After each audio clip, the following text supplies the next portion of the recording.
Na tuombe. Ewe Mwenyezi Mungu, twakusihi ututazame kwa neema nyingi na baraka, sisi watumishi wako ambao umeridhika kutuita kwa nyadhifa za uongozi katika jamhuri hii yetu. Twakuomba utuajalie tuyatende na kufikia mambo yote yatakayofikishwa mbele yetu kwa njia ya haki na uaminifu, ili kustawisha amani, ufanisi na heri ya nchi yetu na wale ambao haja zao umezikabidhi mikononi mwetu. Amen. You may be seated.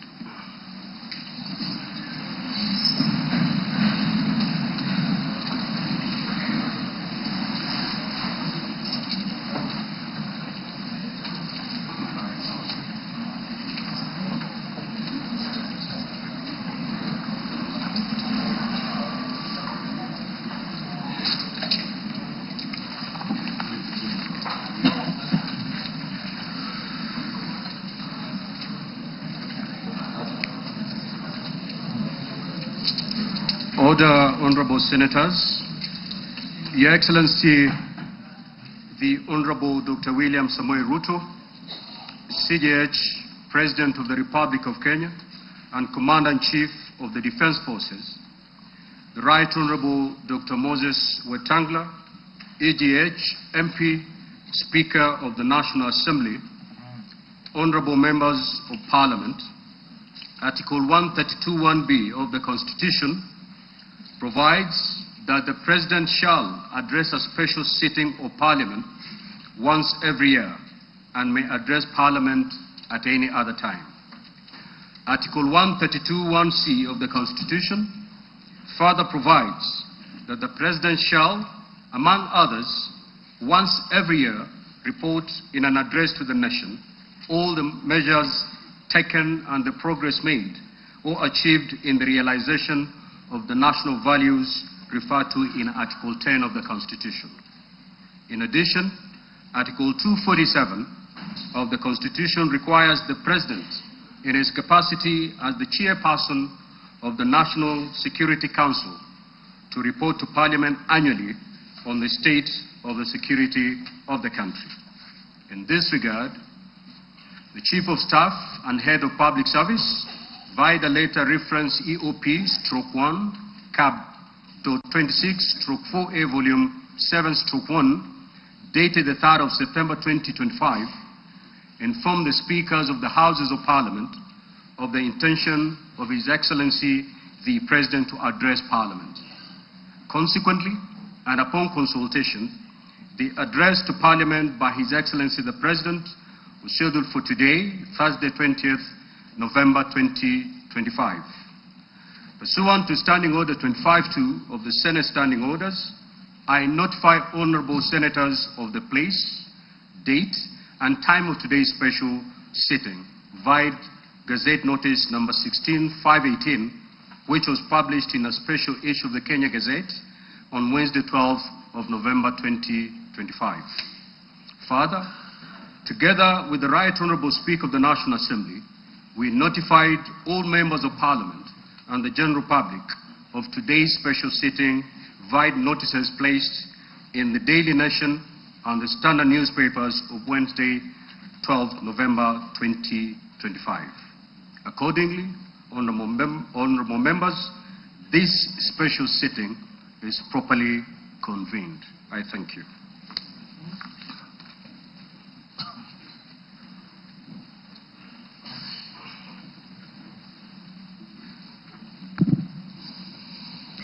Your Excellency, Honorable Dr. William Samoei Ruto, CGH, President of the Republic of Kenya and Commander-in-Chief of the Kenya Defense Forces, the Right Honorable Amason Kingi, EGH MP, Honorable Speaker of the Senate, Honorable Members of Parliament, members of the Diplomatic Corps, distinguished guests, ladies and gentlemen.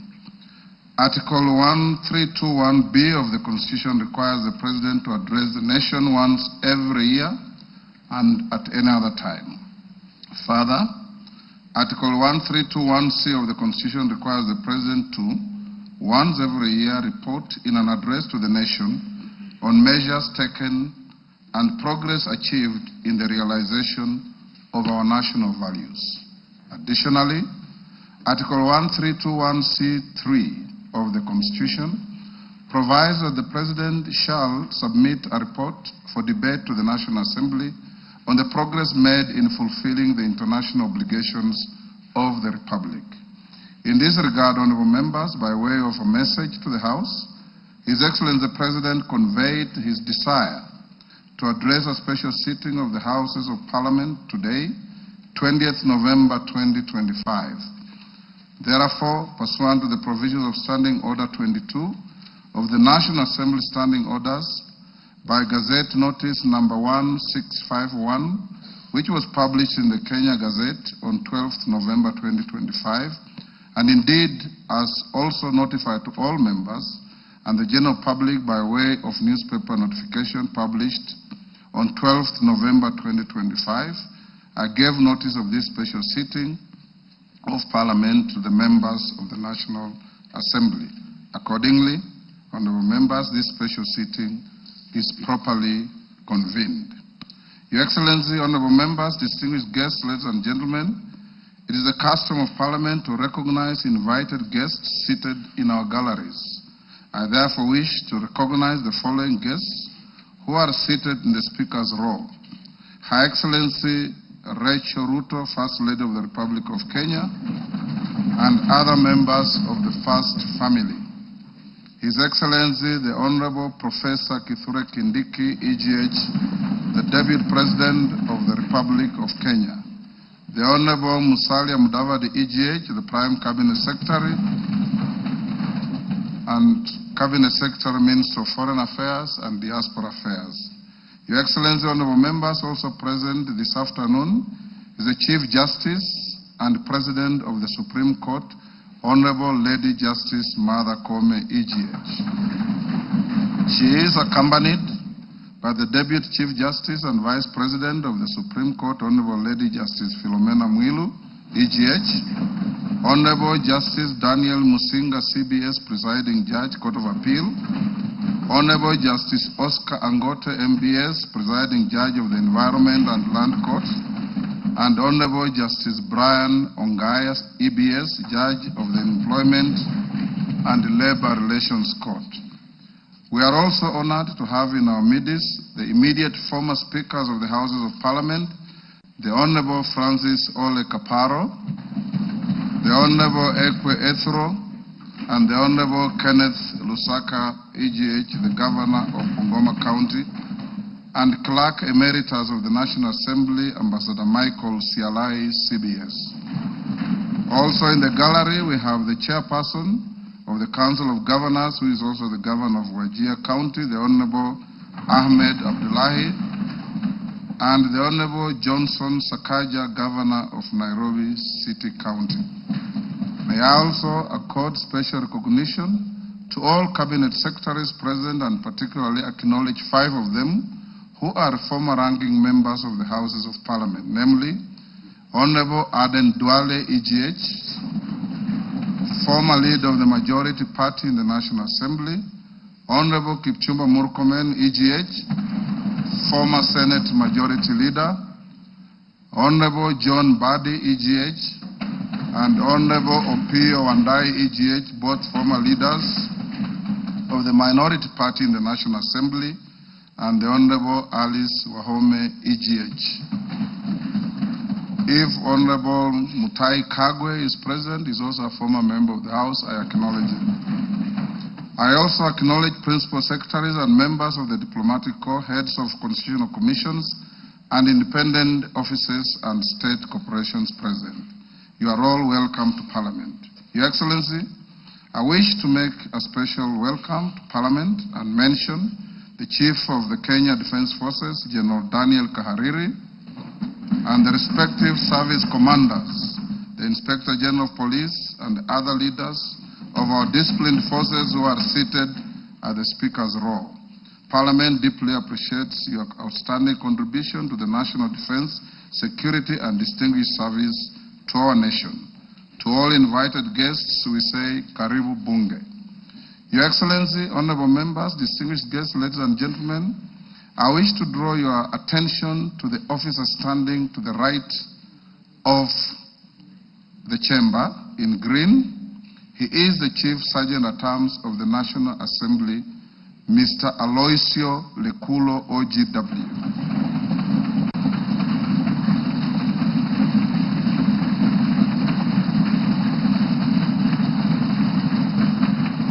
Your Excellency, this special mention of this gallant son of Kenya is for the reason that he comes from the smallest community in our nation, the El Molo community, a community which, according to our last census, numbers just about 500.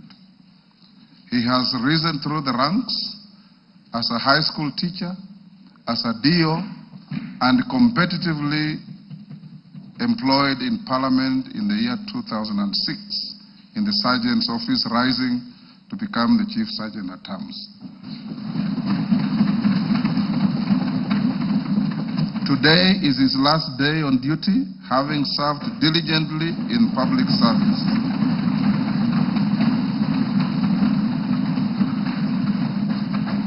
The National Assembly had a special session where we paid tribute to him, and we thank him for the distinguished service he has rendered to the nation and wish him well. Your Excellency, honorable members, distinguished guests, ladies and gentlemen, it's now my singular honor and privilege to invite His Excellency, the President of the Republic of Kenya and Commander-in-Chief of the Defense Forces to address this special sitting of Parliament. Your Excellency, you're most welcome.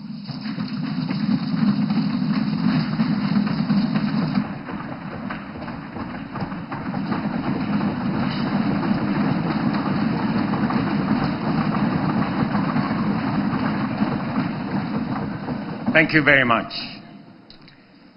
The Honorable Speakers of the National Assembly and Senate, the Honorable Members of the National Assembly and Senate, the Chief Justice and the leadership of the Judiciary, Cabinet Secretaries, Your Excellencies, distinguished guests, fellow citizens, ladies and gentlemen. 2 years ago, when I delivered my first State of the Nation address, I had a vision to sell. Today, I have a story to tell. A story written not in the quiet offices or the comfort of boardrooms, but out in the blazing sun of our farms, in the dust of construction sites where our affordable homes now rise, and in the grit of our community health workers, doctors, medical professionals who refuse to surrender in the quest for universal health coverage. It is written in the steady hum of our factories, in the determination of millions daring to dream and finance their vision through the Hustler Fund, in the courage of our young people working on housing sites, in the Climate Works program, in the digital ecosystem, and in the bravery of those who, looking beyond our borders, have sought livelihoods abroad to sustain families back home. A story of sacrifice, a story of sweat, a story of progress that has not come easy. It is a story you can see in the numbers, feel in the homes, and trace in the lives transformed across our republic. A story whose facts are available for all to examine, except perhaps for the cynical who have no facts. Today, the evidence is clear, evidence of promises made and promises kept.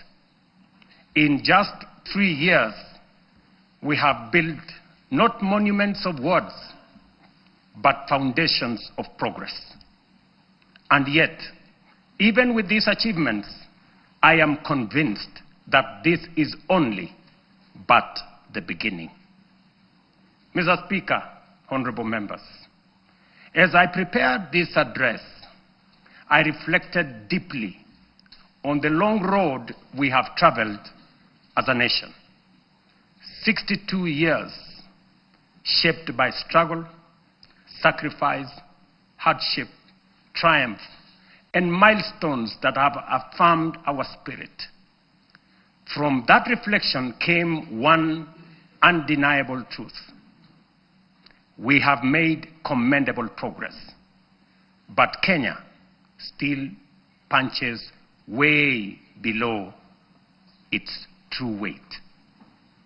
This nation has the talent, the resources, and the spirit not just to improve, but to leap and to make the transition from a developing country to a developed one within our lifetime. That is why I speak today with full conviction that history has summoned this generation, our generation, at such a time as this, to a higher purpose. Some eras are shaped by events. Others are defined by the decisions a nation makes. And today, Kenya is called to make such a decision, to finish the journey our forebears began, and finally turn our long-held potential into lived reality. To do this, we must cast off the prevailing mindset of being content with the average. We must step beyond the comfort of the familiar and the ordinary and reach with courage, clarity, and conviction for nothing less than excellence and greatness. Therefore, as we examine the achievements of the past 3 years, results that have laid a firm foundation for equality of opportunity and a nation where no one is left behind, today I will also place before you not just a vision, but a national project that is realistic, grounded, and entirely within our reach. A vision not just to grow, but to transform. A roadmap not merely to move forward, but to rise. To rise from developing to developed. To rise from potential to reality. To rise from promise to prosperity. To rise from the third to the first world. To rise finally into the Kenya we have long imagined. The Kenya we deserve. For long, our ambition was held hostage by small thinking and ordinary expectations. But that era must now be confined to the past. Today, we stand on the threshold of something far greater, a moment in which we can say that our parents dreamed of and what our children yearn for, we will accomplish in our lifetime. As we know, this is achievable because others have done it before. I have often spoken of the Asian tigers, South Korea, Singapore, Hong Kong, Malaysia. And by the way, members, the Prime Minister of Malaysia will be here this weekend. Countries that at independence were our peers in nearly every measurable way. They had no extraordinary resources. They were not superhuman. They simply had the courage to make bold, disciplined, deliberate choices. They invested in their people, demanded excellence, and refused to be trapped in the limitations of their circumstances. They refused to make peace with mediocrity. Today, they stand as first world economies. If they could rise, so can Kenya.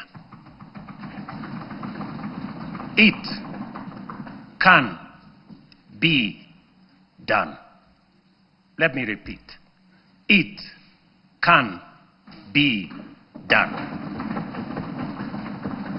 Later in this address, I will set out the strategic choices, the reforms we will deepen, the sectors we will unlock, and the investments we will prioritize to move Kenya to the next level. I say all this not as a personal badge of honor, but as a recognition of what we have achieved together, the Kenyan people, the leadership in all arms of government, and across all political formations. Honorable members, the last 3 years have not been easy. We have agreed, sometimes disagreed, and at times those disagreements have carried great cost. We have compromised, we have confronted hard truths, and we have endured storms none of us invited. But we all take comfort that it has not been for nothing, for this is how far we have come. At a time like this, in 2022, Kenya was in distress. Inflation had soared almost to double digits. A fuel shortage threatened to paralyze our economy as oil marketers struggled to access dollars. The shilling was in free fall. Foreign reserves had hit historic lows. Debt service consumed more than half of our revenues. Confidence, both local and foreign, had waned. International analysts warned that it was no longer a question of if, but when Kenya would default. Within that context, we acted. We restored fiscal discipline. We eliminated wasteful subsidies. We rationalized public expenditure. We strengthened revenue collection and placed our economy on a path of recovery and sustainability. Inflation, which stood at 9.6% in 2002, in 2022, has steadily declined to 4.6% as of last month, bringing much needed relief to households. The shilling, once in perilous downward spiral, has stabilized at 129 to the dollar for nearly 2 years, a direct consequence of prudent monetary policy and disciplined fiscal management.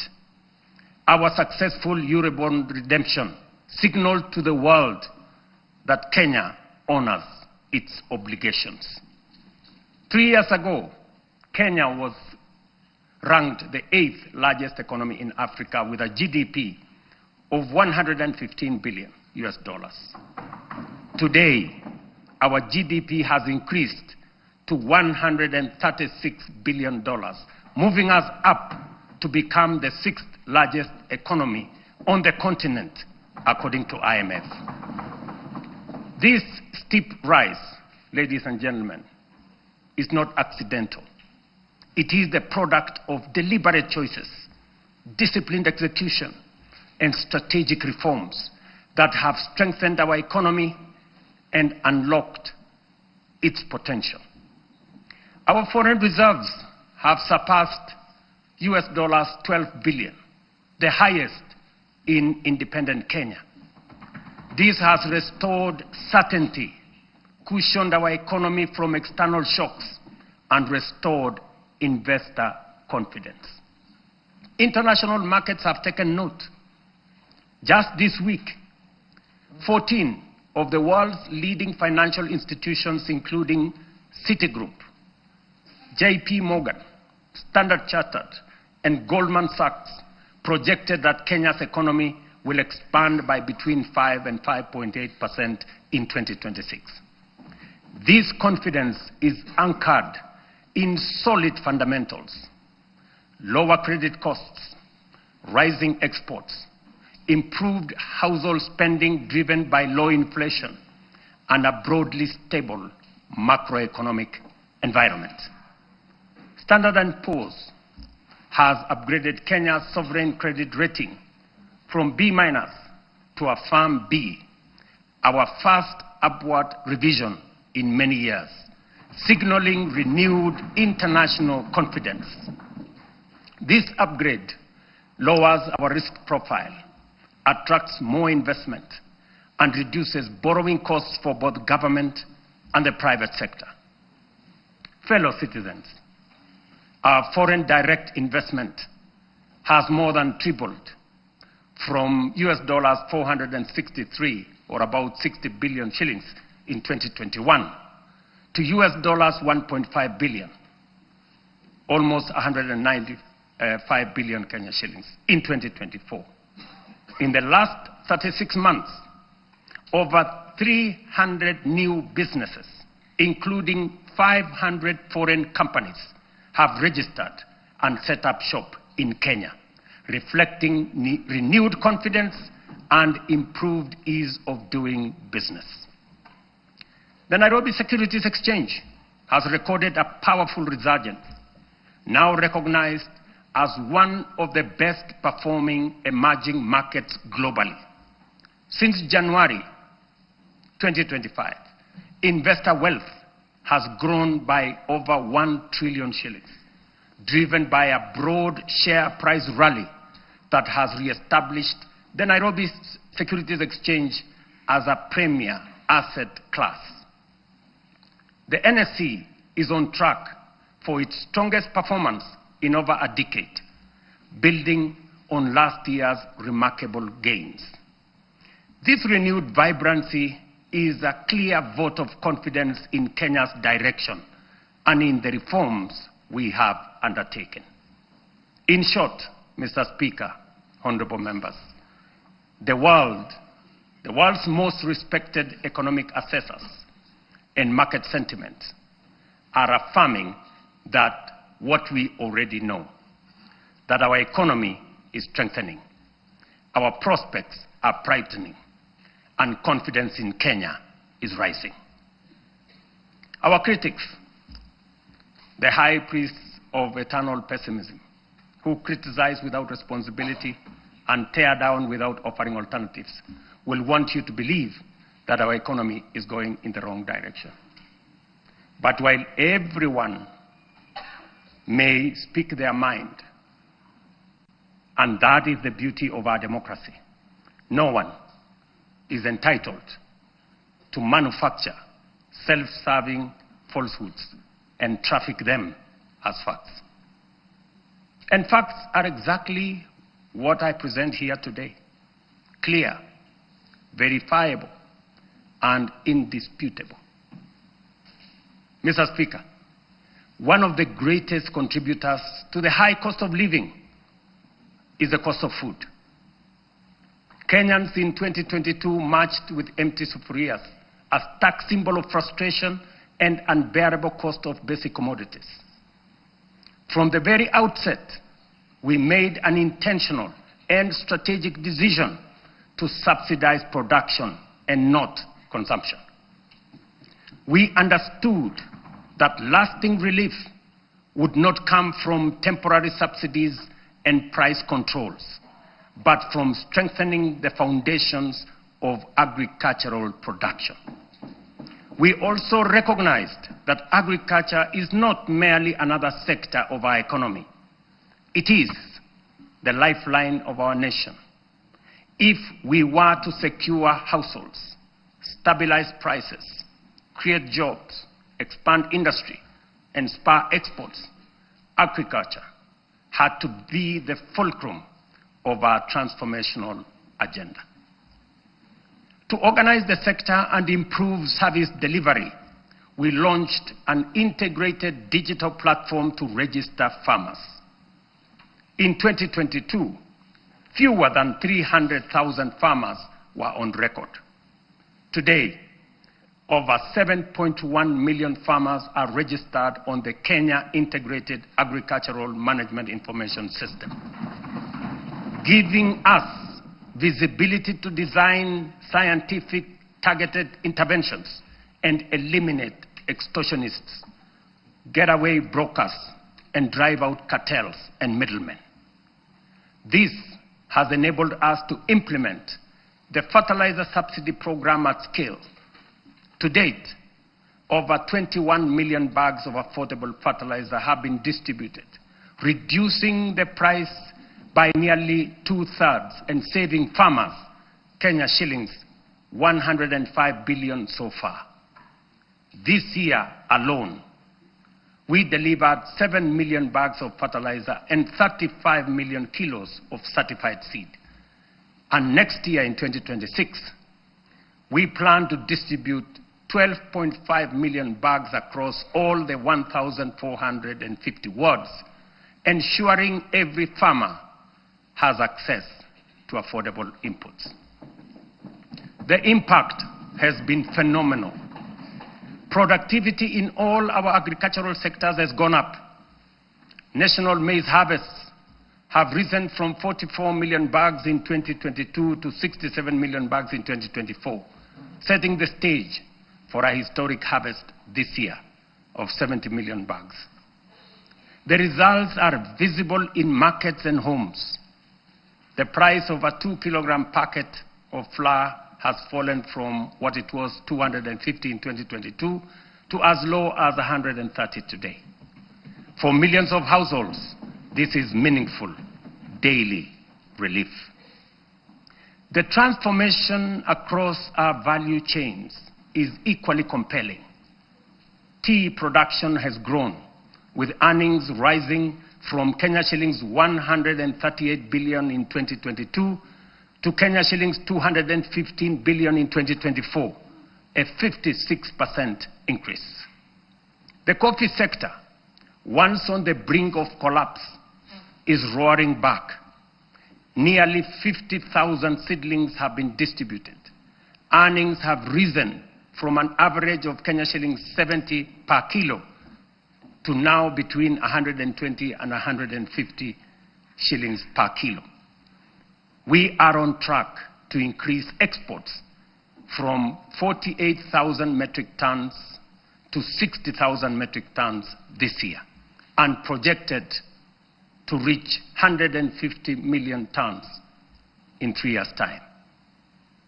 Edible oils acreage under production expanded by 90% between 2022 and April 2025, cutting the edible oil import bill by 17 billion in 1 year. By 2027, we aim to halve this bill, saving Kenya nearly 60 billion in foreign exchange. Cotton production has nearly tripled. Cashew nut yields have grown following the distribution of 900,000 seedlings, and so has coconut output after the provision of 1 million seedlings. The sugar sector, long troubled, is now stabilizing. Area under cane is up by 200,000 acres. Production has surged 76% to over 815,000 metric tons. Imports are down 70%. To secure this process, we have leased Nzoia, Muhoroni, Soni, and Chemelil factories to competent private sector operators. Our livestock value chain is rising. Leather exports are up 56% to Kenya shillings 2.5 billion. Local shoe production now exceeds 11 million pairs, and meat exports have grown 45% to 12.5 billion. In dairy, milk production has surged to 5.3 billion liters, while exports have nearly doubled to 9.4 billion. Dairy farmers' support has enhanced with the installation of 230 new milk coolers. Nearly 8 million animals have been vaccinated, and Kevevapi has produced a record 94 million vaccine doses, which are used locally and also exported to our neighbors in the region.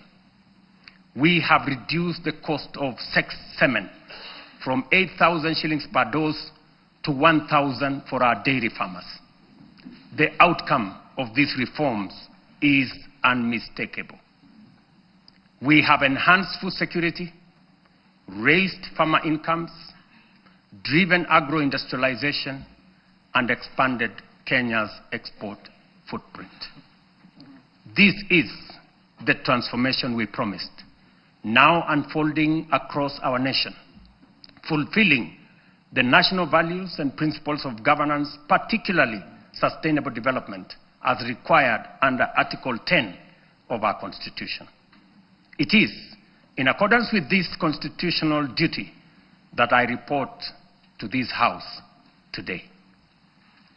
Mr. Speaker, honorable members, let me now turn to healthcare, the foundation of human dignity and the heartbeat of every nation that chooses compassion over neglect.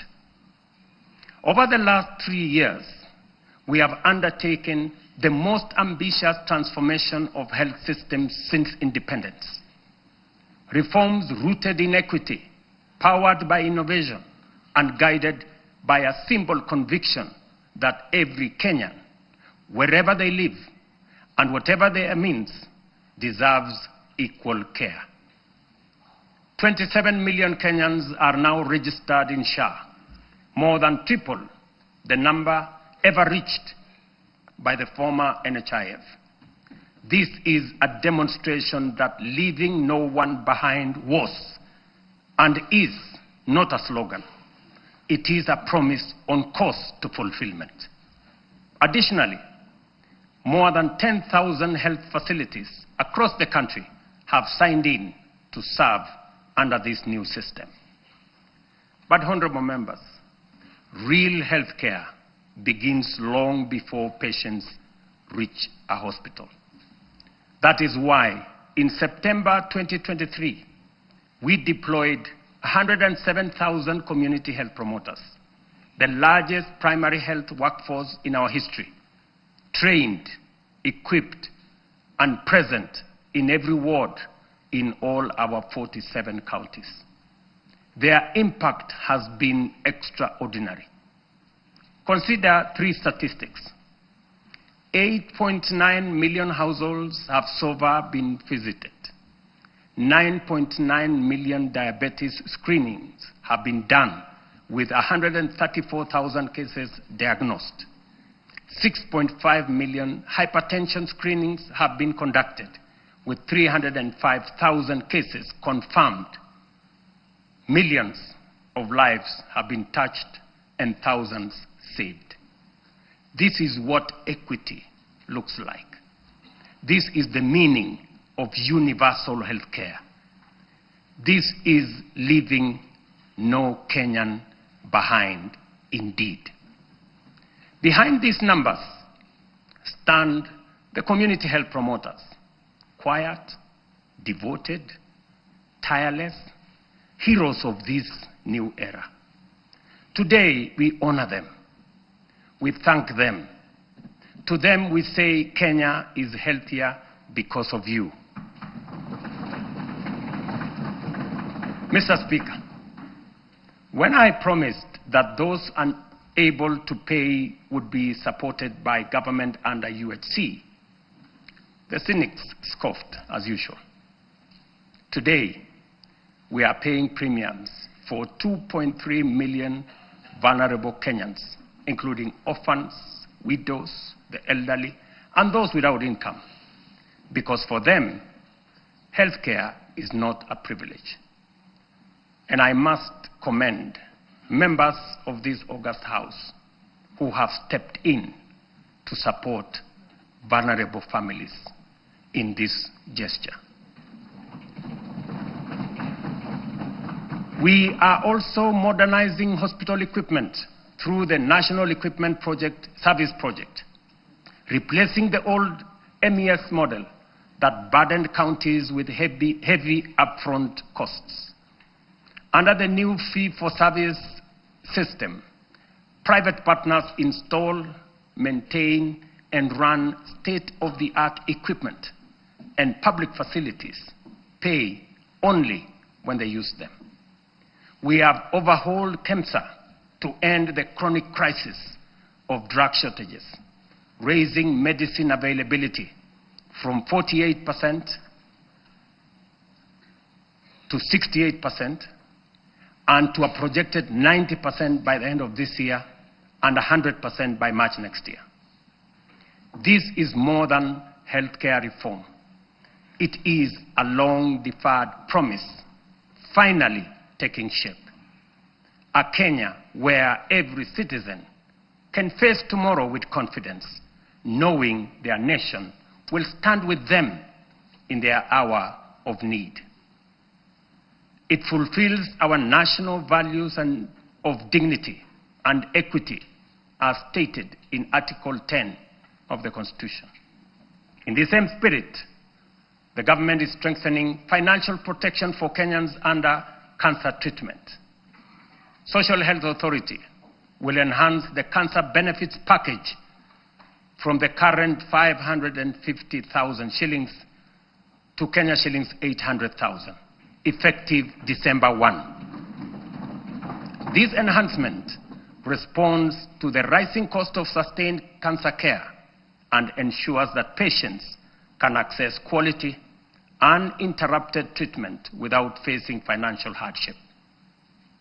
Mr. Speaker, honorable members, when I assumed office, our education sector was in distress with a strained CBC transition, a chronic teacher deficit, universities on the edge of insolvency, and overstretched infrastructure. We moved quickly to restore education as the great equalizer. Through the student-centered funding model, scholarships and loans now follow need and merit, placing the learner at the center. Nearly 500,000 students have already benefited from this model. We then tackled the teacher crisis head-on. We have hired, as you all know, 76,000 teachers with 24,000 more to be brought in by January next year. That will translate to 100,000 teachers in 3 years, an achievement unmatched in the history of our country. Together with the national government CDF, we have delivered 23,000 new classrooms and 1,600 laboratories are under construction, easing congestion and giving CBC the dignified facilities it requires. TVET has become the engine of practical skills. Enrollment has leaped from 341,000 in 2022 to 718,000 as young Kenyans embrace engineering, ICT, modern agriculture, hospitality, design, and the trades that power a modern economy. In strengthening education at every level, we are giving life to the national values in Article 10, especially equity, human dignity, and sustainable development, ensuring every child has a fair chance to rise. Mr. Speaker, honorable members, 3 years ago when we said we would deliver affordable housing, the cynics dismissed it. They said it was fantasy. When they realized we were serious, they called it impossible. And when we broke ground across the country, they suggested that these projects would stall. Today, those doubts have given way to a very different question from Kenyans everywhere. How do I own one of these units? That is now the question. Across the country, we are delivering the most extensive housing rollout in Kenya's history.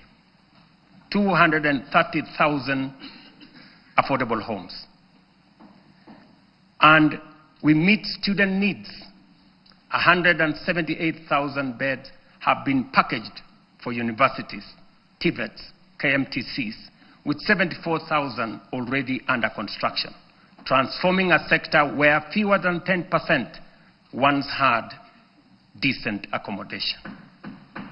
Additionally, 270 modern markets are taking shape nationwide, providing vital spaces for women and MSMEs, with another 175 underway, expanding the backbone of local commerce. And through the Nairobi River Regeneration Program, 44,000 young people are restoring the river corridor and preparing sites for 10,000 social homes along the renewed riverfront. The program, the housing program, including markets and hostels, has created over 428,000 jobs.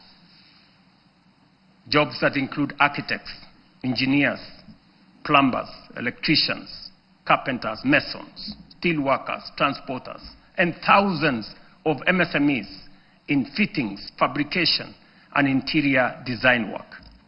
At peak next year, it will employ at least 1 million Kenyans. Honorable members, this program is far more than housing. It is a national empowerment engine, creating jobs, formalizing the informal sector, revitalizing micro, small, and medium enterprises, restoring our environment, and building resilient communities. It advances equity, dignity, and sustainable development, the very values anchored in Article 10 of our Constitution. Mr. Speaker, honorable members, allow me to turn to a sector that carries the hopes of nearly every Kenyan family, our micro, small, and medium enterprises. MSMEs are the backbone of our economy, the engine room of innovation, and the daily hustle of more than 15 million Kenyans. For decades, access to affordable credit trapped millions in frustration. Without collateral, there was no loans. For the millions blacklisted, every door of opportunity was shut. And when banks refused to take a chance, their dreams simply stalled. As promised, we broke that cycle. The Financial Inclusion Fund, the Hustler Fund, now stands as the largest financial inclusion program since independence, extending over 80 billion shillings to 7 million Kenyans. And those who were blacklisted, the 7 million once blacklisted Kenyans, have since repaired their credits. 3 million small businesses and their owners, previously locked out of the formal finance, are now banked. And 2 million Kenyans are now frequent borrowers. Today, through the Hustler Fund Bridge Facility, 800,000 entrepreneurs are accessing up to 150,000 shillings each without collateral to expand and grow their businesses.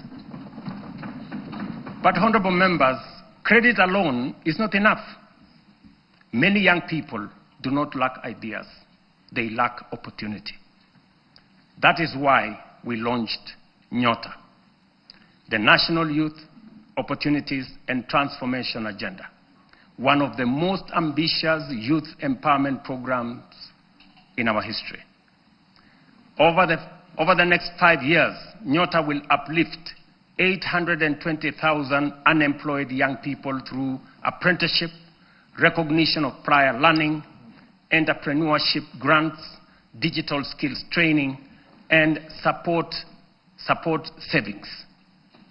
When the program is fully implemented, it will have placed 90,000 young people into work or enterprise, certified 20,000 into different skill areas, capitalized 110,000 businesses, and matched savings for 190,000 savers, while building capacity of 600,000 more to undertake government procurement under the ACBO program.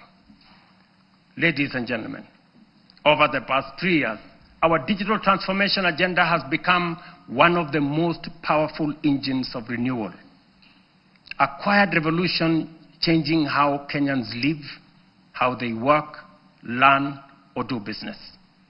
We have expanded the fiber optic by 24,000 kilometers and moved from 0 public Wi-Fi hotspots in 2022 to nearly 1,500 today, connecting communities once left behind. We have set up 300 digital innovation hubs with 400 in the pipeline, gateways where ideas grow and enterprises begin. At the heart of this shift is digital government. From less than 400 services on eCitizen to 22,500, we have delivered one of the fastest digital migration in the world. Access is easier, efficiency higher, leakages sealed, and corruption pushed out.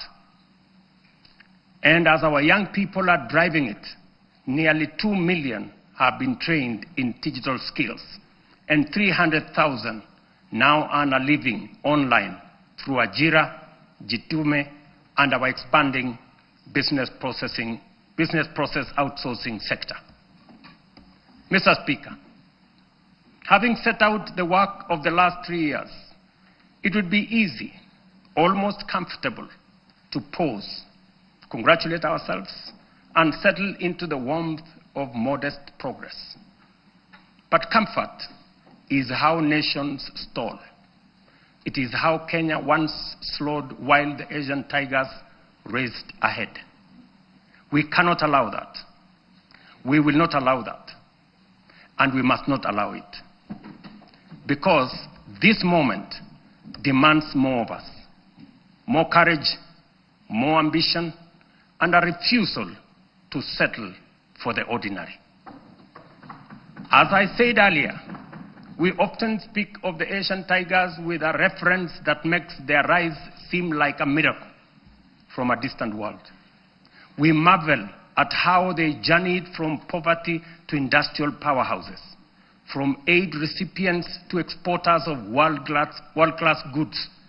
And we ask, what secret advantage did they have? History answers us plainly. They had none. Their rise was not magic. It was intentional and crafted through leadership, discipline, strategic investment, and uncompromising rejection of mediocrity. Their stories begin in ruins. The example of post-war Japan, with barely 2,000 kilometers of paved road, and South Korea, whose GDP per capita was nearly identical to Kenya's at independence. Today, Japan commands over 1.1 million kilometers of paved roads, while Kenya has 22,000, 62 years after independence. South Korea's GDP per capita now exceeds $36,000 compared to our own $2,200. These comparisons are not meant to indict us, but to demonstrate what becomes possible when a nation chooses ambition over resignation. From their journeys, clear lessons emerge. These nations set aside small dreams and integrated boldly with global markets. They built first world infrastructure in what was third world environments. They invested obsessively in their people, the engineers, scientists, innovators, and technicians who powered their ascent. They generated electricity from all sources available to power their enterprise, innovation that led to manufacturing, industrialization, and progress. They simplified investment through institutional reforms that allowed capital, technology, and talent to progress without friction. They prioritized production by planning their industries long before those industries emerged. Critically, they nurtured ecosystems of relentless innovation, giving rise to global giants like Samsung, Hyundai, Toyota, and Sony, companies that began modestly and grew to define modern history. The task before us, therefore, is unmistakably clear. If Kenya is to grow at scale, we must raise our ambition.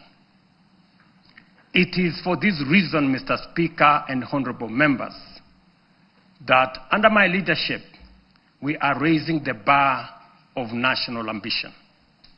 And that is why I am today submitting a roadmap to take Kenya to the next level. We are committing to undertake a minimum of 4 major national priorities whose rationale I shall explain. First, we must invest relentlessly in our people, in their education, skills development, scientific training, and innovation capacity. We have already set the foundation through the major reforms in the education sector. We have increased the education budget from 490 billion in 2021 to over 700 billion this year, which has facilitated better infrastructure in our education system, more teachers and trainers, and enhanced funding for our colleges and universities.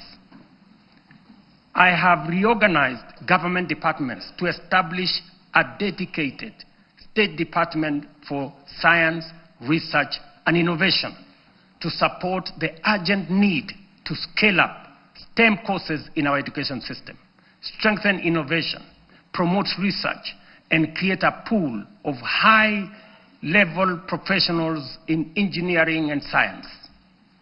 This structure will also help actualize the 2% research fund needed to make this ambition a reality. We must fund startups and deliberately scale up and commercialize innovation to create new companies. We must actualize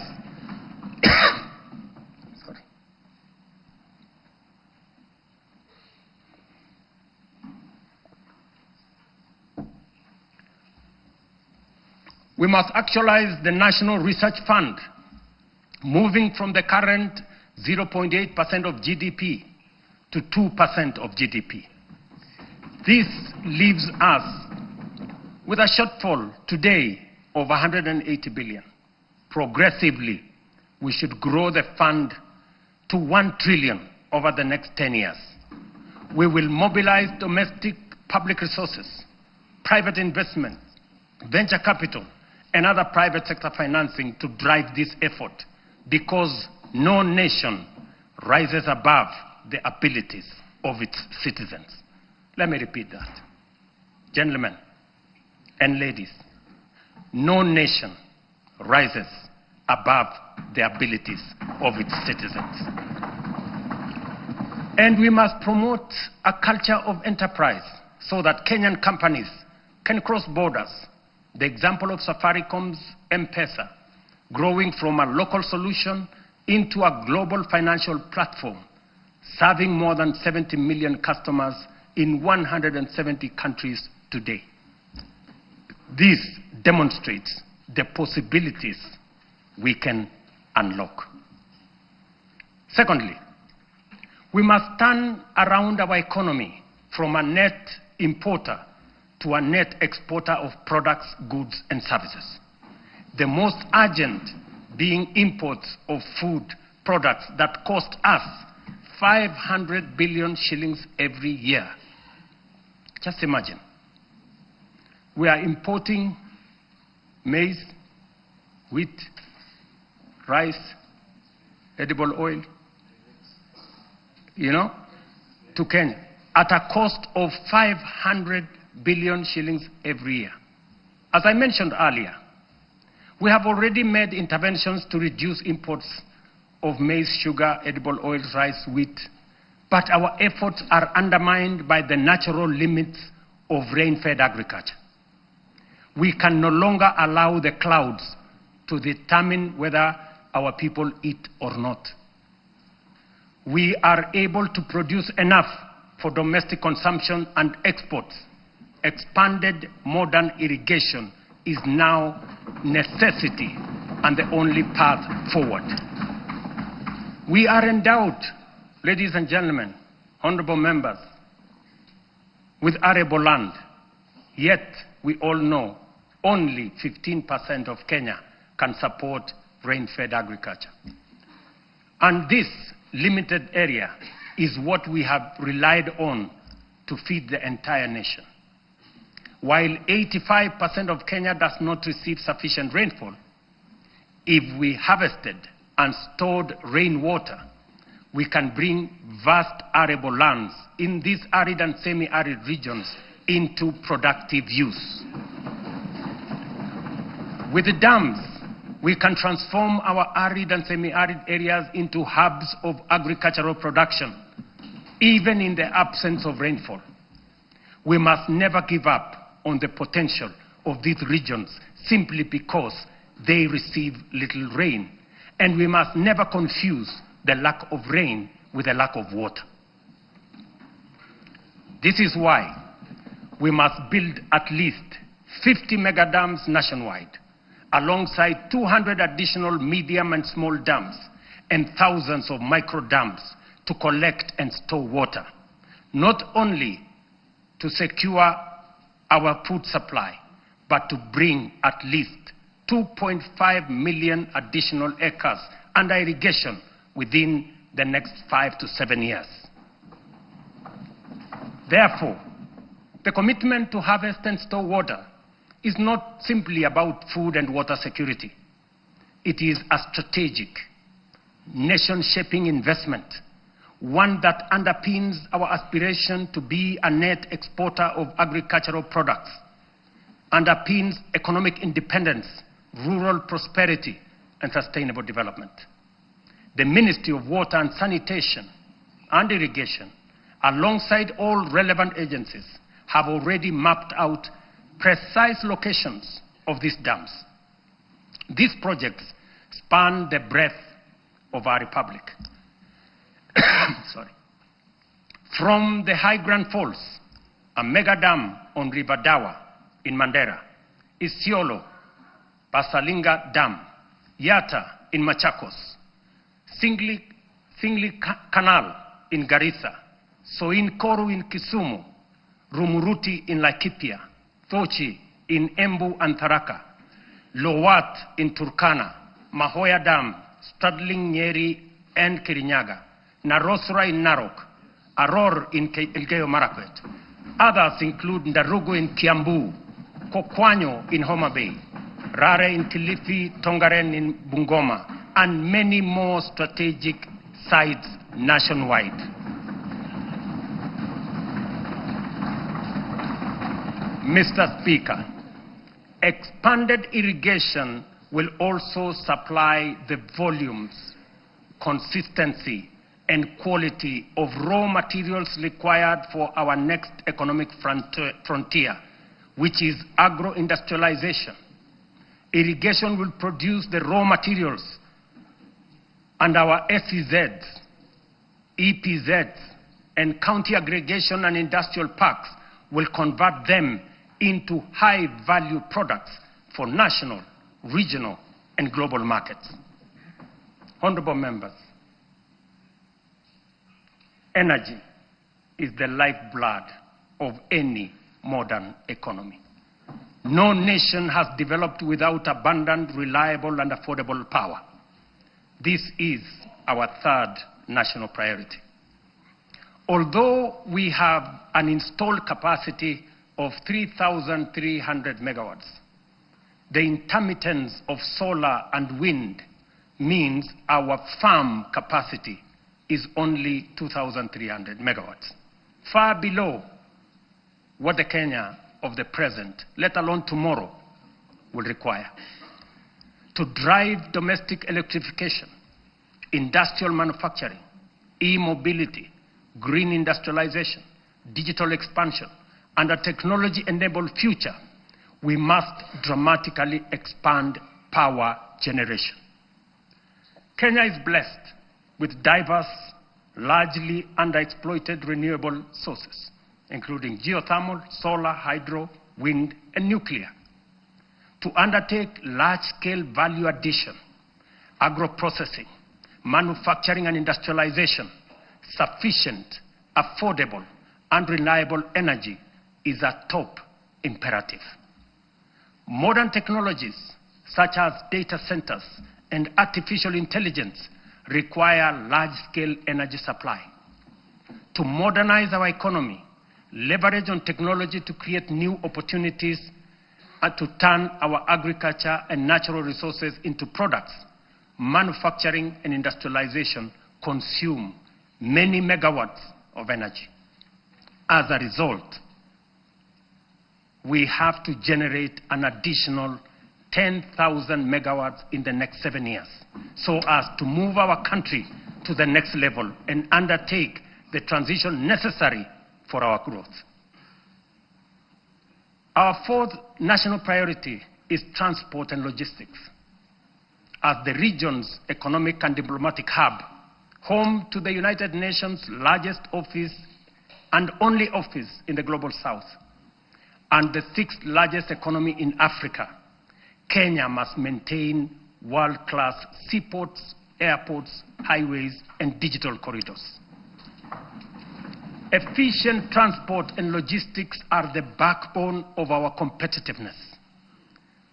They accelerate national development, connect products to markets, move goods and services, lower the cost of doing business, and will reinforce Kenya as the aviation and commercial capital of East and Central Africa.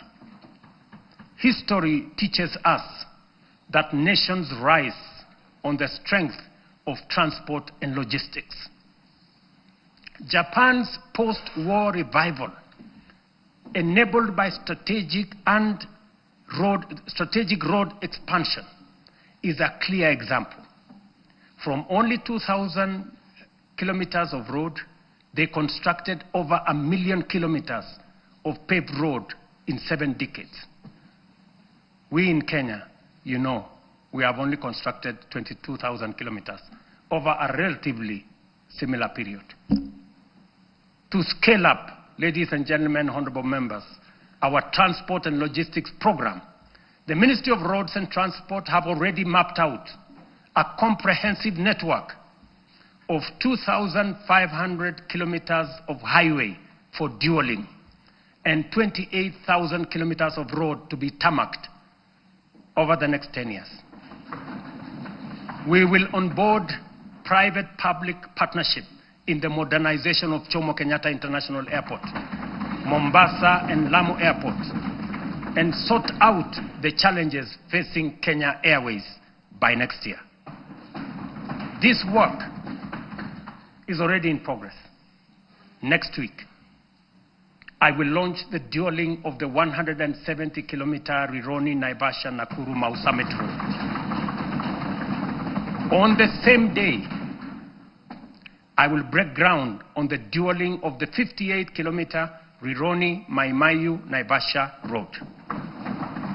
The gridlock that paralyzes these roads every day, especially on weekends and holidays, will soon, by God's grace, be a thing of the past. Additionally, roads earmarked for dualing include Muthaiga-Kiambu Ndũmĩrĩri, Machakos Junction Mariakani, Mau Summit Kericho Kisumu, Kisumu Busia, Mau Summit Eldoret Malaba, Athi River Namanga, Karatina Nanyuki Isiolo, Makutano Embu Meru Maua, Mtwapa Malindi Mombasa, all the way to Lungalunga, Kericho Kisii Migori Isabenia, and Nakuru Nyahururu Karatina, Kisii Oyugis Ahero. The northern bypass, James Gishuru roads, Bomas Karen Gong, and Bomas Ongata Rongai Kiserian, including Gong Isinya and Naivasha to Kikuyu, among many other key corridor nationwide. This infrastructure drive will also include extending the standard gauge railway from Naivasha to Kisumu and eventually to Malaba. And that exercise, ladies and gentlemen, is beginning in January. In just 2 months, we will be beginning that process. Honorable members, estimates indicate that achieving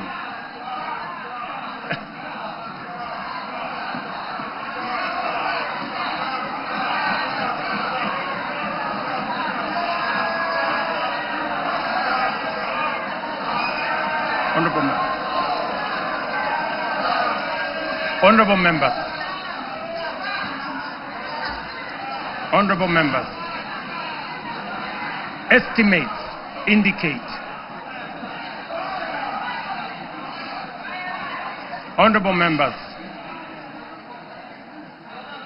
estimates indicate that achieving these 4 priorities will require at least 5 trillion. This is undeniably a large sum. Some may see it as unrealistic, even audacious, for a country like ours.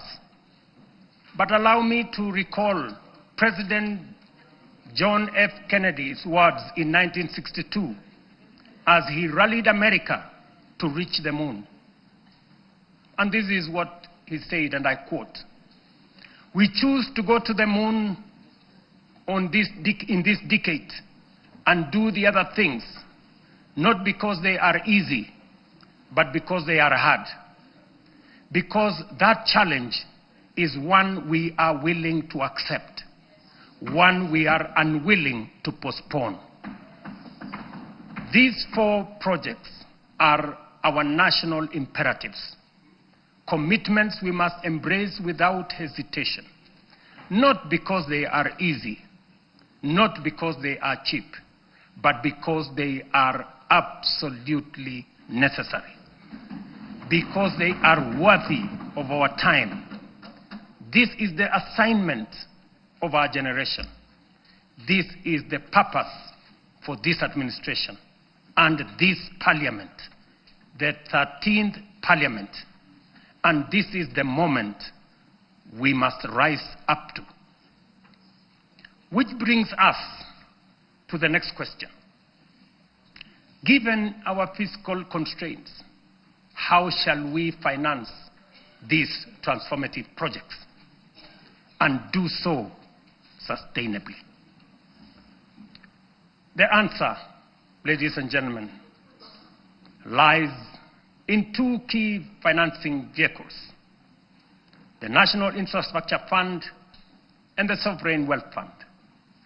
As noted earlier, our development ambitions require sustained, large-scale investment in education, in roads, in energy, water systems, logistics, transport, and digital network. Yet, our fiscal space is narrow. We cannot continue funding essential infrastructure through unsustainable borrowing and burdening taxpayers with additional taxes. But neither can we afford to postpone these imperatives without risking our future. There is need to be innovative in the use of our national revenues, or the national revenues at our disposal. There is need to deploy our national assets available to us in creating public-private partnerships that will crowd in the enormous pool of private sector resources available regionally and globally. This is why we will establish the National Infrastructure Fund, whose architecture will be underpinned by the reforms in the Government-Owned Enterprises Bill, passed by this august House, that I will sign into law tomorrow.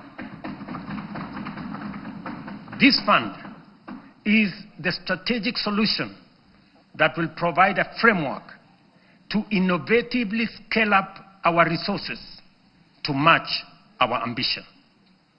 It will fulfill our manifesto commitment to rebuild Kenya's infrastructure while reducing reliance on tax and debt. We will do this by using budgeted resources prudently and introducing a financing architecture that leverages capital markets, diversifies ownership through unlocking of national assets through privatization, and use PPP frameworks to channel private capital into public priorities. For decades, Kenya has privatized major public assets, from Kenya Airways to KenGen, from Kenya Re to Safaricom. Yet, we cannot point to enduring national assets built from privatization proceeds because the funds were absorbed into budgets and spent. The National Infrastructure Fund will break this cycle.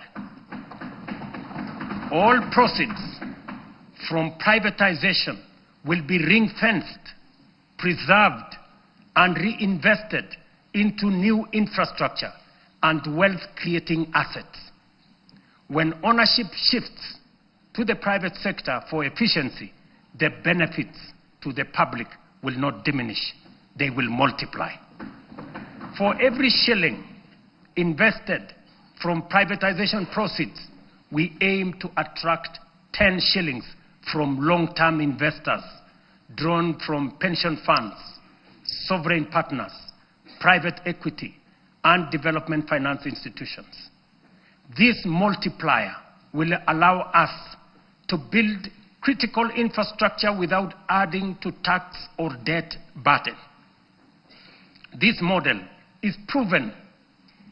Australia's Future Fund, Singapore's Temasek, and UAE's Mubadala demonstrate that commercially run public investment funds can grow national wealth and deliver transformative infrastructure. The National Infrastructure Fund is therefore more than a financing tool. It is a generational strategy, preserving value, mobilizing capital, accelerating delivery, and ensuring Kenya becomes stronger, wealthier, and more competitive. Ladies and gentlemen, honorable members, our Constitution under Article 201C stipulates that the burdens and benefits of the use of resources and public borrowing shall be shared equitably between present and future generations. In essence, when we use natural resources or borrow, we must ensure future generations are not left poorer. That is why, alongside the National Infrastructure Fund, we will establish the Sovereign Wealth Fund to give full effect to the constitutional principle of intergenerational equity.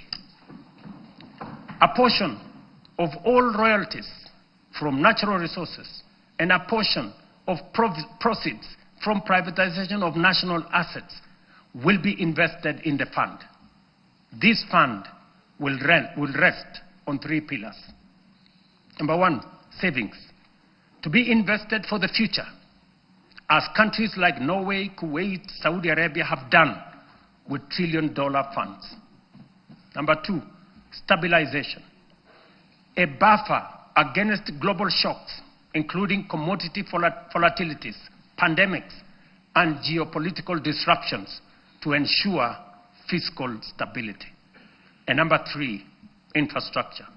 A carefully managed share will be invested in commercial terms to attract private capital to national projects while growing public wealth. History has already warned us. Along our coast region, titanium deposits have been exploited and depleted. And because we lacked a sovereign wealth framework, future generations will inherit nothing from the resources that we got from titanium. We cannot repeat this mistake. Mr. Speaker, honorable members, that is the scale of our national ambition. This is the blueprint for financing it prudently and responsibly. To shape this vision, I have engaged sincerely with leaders across the political spectrum. I've engaged many members of parliament, many governors, community leaders, and with Kenyans from all walks of life.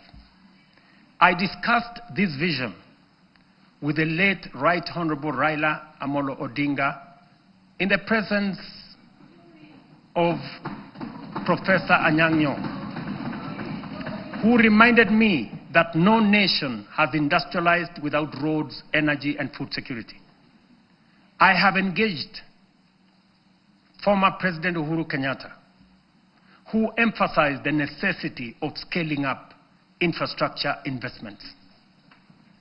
Honorable members, allow me to express profound gratitude to the 13th Parliament for your outstanding contribution, your foresight, your consistency, focus, and commitment on what is good for Kenya.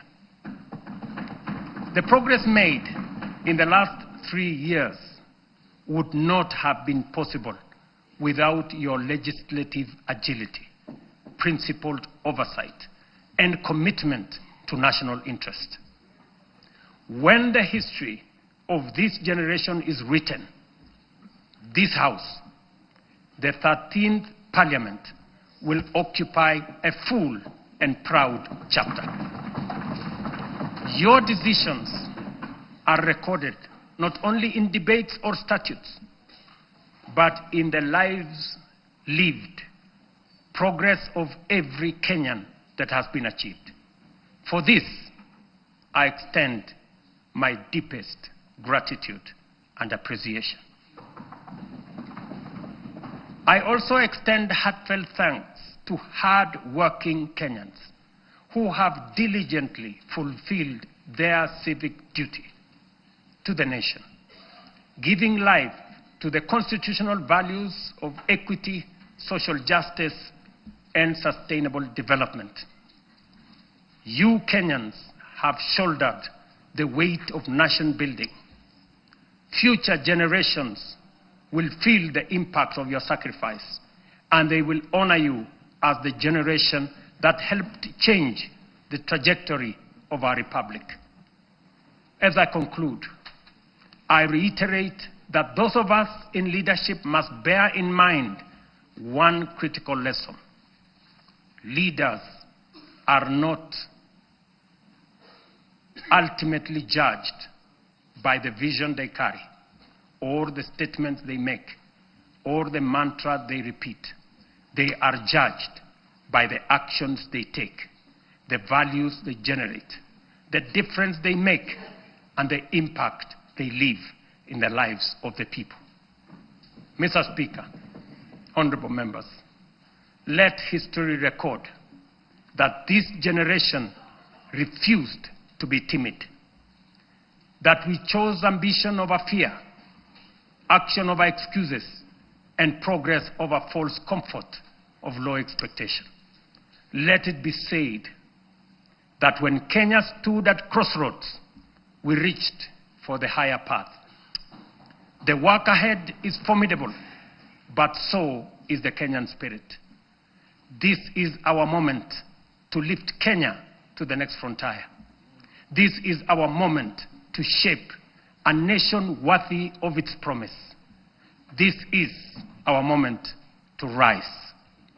Honorable members, it is now my pleasure to submit to Parliament the following 3 reports as required by the Constitution. Number 1, reports on all measures taken and progress achieved in the realization of the national values as I have espoused. Number 2, report on progress made in fulfilling the international obligations of the Republic. And number 3, the report of the state of security of the country. Now, therefore, I hand over the reports to the Speaker of the Senate and the Speaker of the National Assembly, and I thank you for your attention. God bless you, and God bless our great country, Kenya.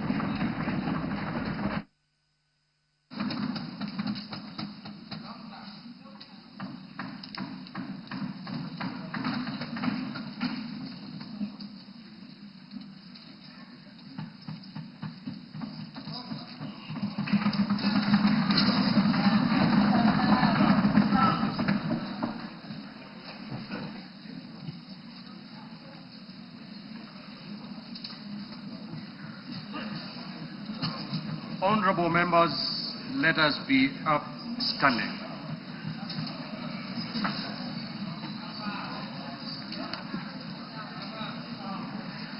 Your Excellency the President, the Right Honorable Speaker of the National Assembly, honorable members and distinguished guests, we have now come to the conclusion of the business of the day, and it is now time to adjourn.